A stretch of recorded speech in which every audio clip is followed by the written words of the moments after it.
Huawei jadi salah satu brand yang gue salutin sekaligus respect karena mereka konsisten ngedatengin produk-produk baru, terutama yang flagship, walaupun kondisi mereka itu berat ya karena masih harus menghadapi berbagai rintangan. By the way, yuk langsung kita kulik HP-nya.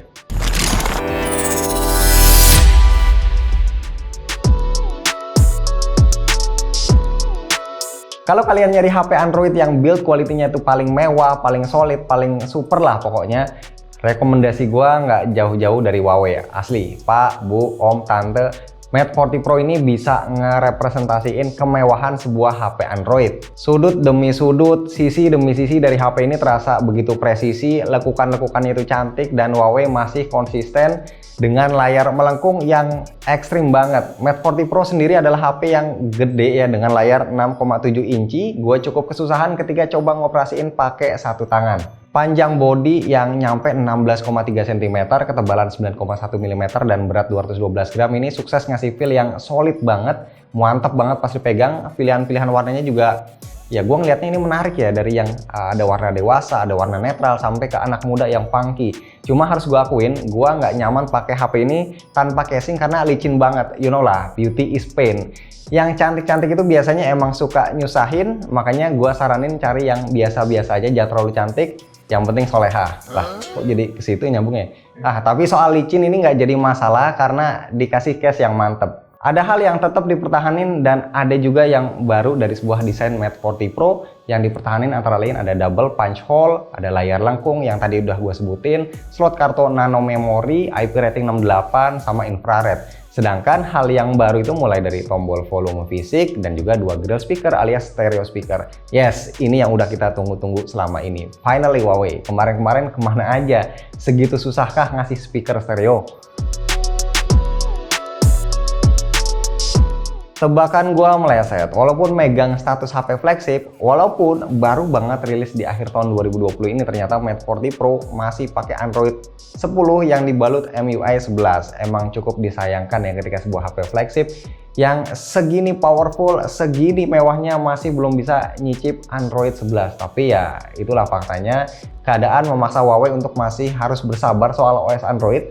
Ya nggak apa-apa lah, sementara OS buatannya sendiri kan masih belum 100% siap. Pakai yang ada aja dulu. Lagian setelah gua pakai, experience yang gua dapat masih enak-enak aja kok, nyaman-nyaman aja. Nyaman dalam artian sebelumnya gua udah siap mental untuk full ngandelin HMS. Ekosistemnya saat ini emang masih belum sempurna, tapi terus maju ke arah yang lebih baik. Seperti biasa, nyari dan download apps di HP Huawei itu bisa pakai Petal Search atau App Store third party, nggak susah-susah amat kok. Pasti lancar kalau apps-nya nggak butuh Google Service. Ya emang untuk apps atau game yang butuh Google Service itu nggak akan jalan, kayak Disney Plus Hotstar atau game Asphalt 9 misalnya.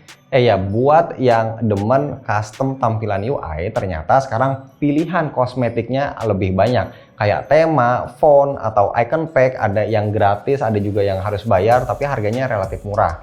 Nggak ketinggalan pilihan AOD-nya, Always On Display, itu juga makin banyak, bagus-bagus, bikin kita nggak cepet bosen.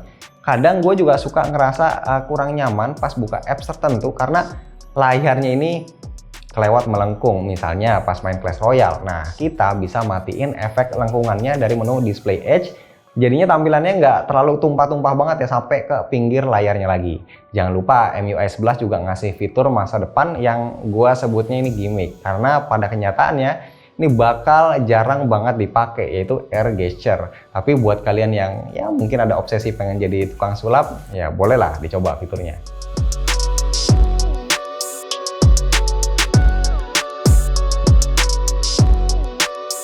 HP Android terpowerful. Udah sesimpel itulah kira-kira buat ngegambarin sebuah Huawei Mate 40 Pro dari sudut pandang hardware.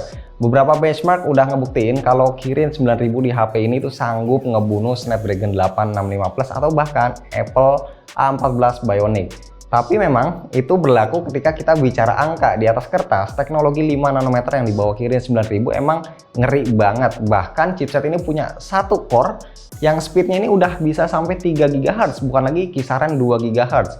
GPU-nya juga sama galaknya, Mali G78 MP24, fabrikasinya 5 nanometer, core-nya 24, support Vulkan API 1.1. Nah, masalahnya balik lagi ke optimasi dan support. Sekarang ini Kirin 9000 emang salah satu raja benchmark. Lain halnya kalau buat main game real world karena butuh koordinasi sama developer gamenya ini biar bisa maksimal performanya. Genshin Impact bisa full rata kanan 60 fps tapi masih ada sesekali frame drop. Gue juga ngerasa chipsetnya lumayan gampang demam kayak A14 Bionic karena main Genshin Impact 10 menit itu udah lumayan bisa bikin anget. HP gue yang pakai Snapdragon 8615 Plus itu masih lebih adem. Gue juga coba main PUBG itu masih belum bisa maksimal tapi nantinya harusnya sih bakalan bisa. Emang harus sabar, tungguin aja. Pokoknya gua ngerasain main game sama streaming film di Mate 40 Pro emang lebih nyaman dari flagship Huawei sebelumnya. Pertama, layarnya lebih lega walaupun spek dan teknologinya emang masih sama. Panel OLED HDR 90Hz 2772x1344 pixel yang jernih, tajam, dan bebas dari black rust atau tint. Kedua, apalagi kalau bukan speakernya yang akhirnya udah stereo. Volume grill antara yang atas dan bawah itu sama kencengnya, nggak gede sebelah.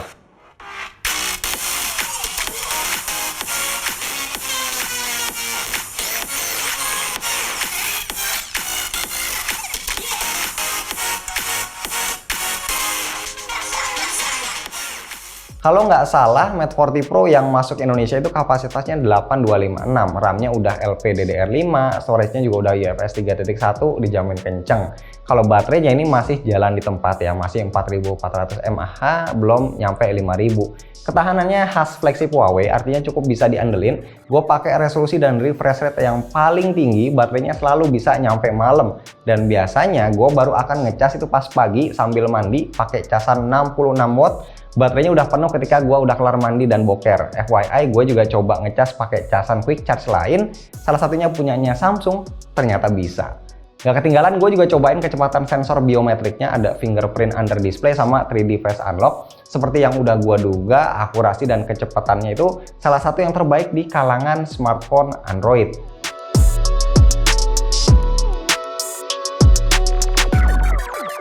Banyak yang bilang frame kamera Mate 40 Pro itu kayak iPod. Ya, emang benar mirip sih, kelihatan unik juga ya karena beda dari kebanyakan Android yang lain. Desain kamera begini juga sekaligus buat negesin kalau kita ini lagi pakai HP yang kameranya powerful banget.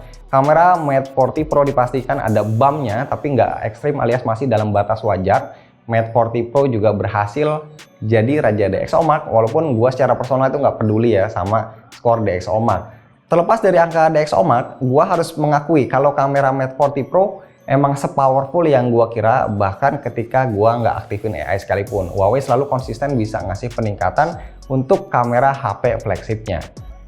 Post processing ketika motret muka orang udah jauh lebih mendingan dari seri-seri sebelumnya. Hasilnya kelihatan makin natural dan tetap crispy, tekstur kulitnya dapet, even ketika kita motret di dalam ruangan yang cahayanya nggak terlalu wah ya kayak di kamar misalnya, itu hasilnya masih oke. Gue hobi motretin anak gue yang masih bayi pakai Mate 40 Pro karena hasilnya menurut gue natural, ada di level yang bisa dibilang setara kayak iPhone dan Pixel. Satu aja yang mungkin masih perlu ditingkatin adalah shutter lag-nya karena menurut gue ya masih sedikit kurang cepat. Ketika motret muka orang di dalam rumah aja udah makin bagus, apalagi kalau kita pakai Mate 40 Pro buat motret landscape atau outdoor. Dynamic range yang dihasilin ini gokil ya, bikin foto outdoor kelihatan makin dramatis, ngasih pemandangan yang sebenarnya ini nggak bisa dilihat dari mata kita langsung. Termasuk lensa zoomnya ini masih jadi yang terbaik di kelas smartphone, walaupun cuma 5 kali optical zoom, tapi hasilnya ini bersih ya, kayak lantai yang baru habis disapu. Lensa ultrawide-nya gimana? Sama bagusnya. White balance antar lensanya juga nggak belang dan distorsinya hampir nggak ada.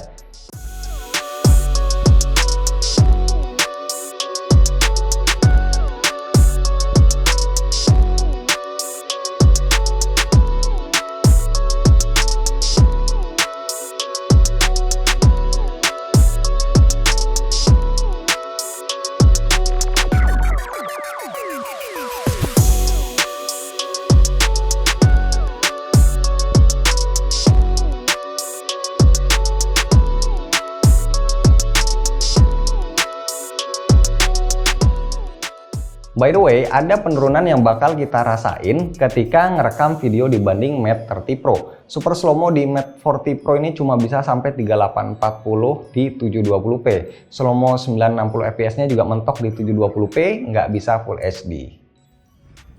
Nah, sekarang kita coba untuk perekaman video dimulai dengan kamera depannya dulu. Ternyata ini bisa sampai 4K 60 fps. Ini siang bolong ya, seperti biasa jam 12. Ini waktunya gua keluar buat tanning ya, biar kulit gua lebih eksotis. Ini gua sambil nongkrong nungguin tukang bakso. Ini belum lewat-lewat, padahal ini udah jam makan siang. Sekarang gue coba jalan deh ya. Nah, ini sekali lagi 60 fps. Yang gue coba sekarang ada Full HD. Nanti setelah ini gue akan coba yang 4K 60 fps.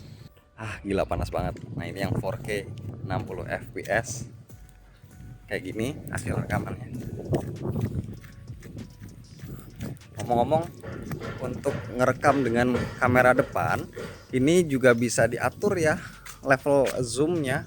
Tuh. Oke, jadi ada ultrawide 0,8 kali 1 kali. Jadi ada beberapa pilihan. Mari kita tes videonya. Kita tes stabilizernya. Nih gue sambil jalan masih, tapi cukup cepat jalannya. Dan sekarang gue akan lari.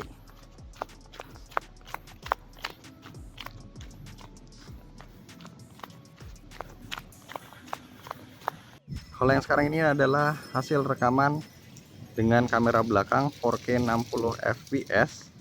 Gue coba dynamic range-nya, ini bagus banget, keren kelihatannya. Dan kita coba stabilizernya. Ini gue sambil jalan cepet. Dan sekarang lari.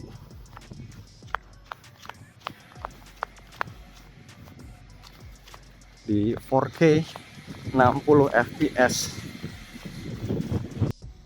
Nah, yang sekarang ini kamera belakangnya, resolusinya masih sama 4K 60 fps. Untuk lensanya juga masih bisa diganti. Tuh, ya. Bisa kita zoom out, zoom in sampai dengan 10 kali mentok. Ini 10. Tuh, ya, ini 5. Dan ini ultrawide-nya.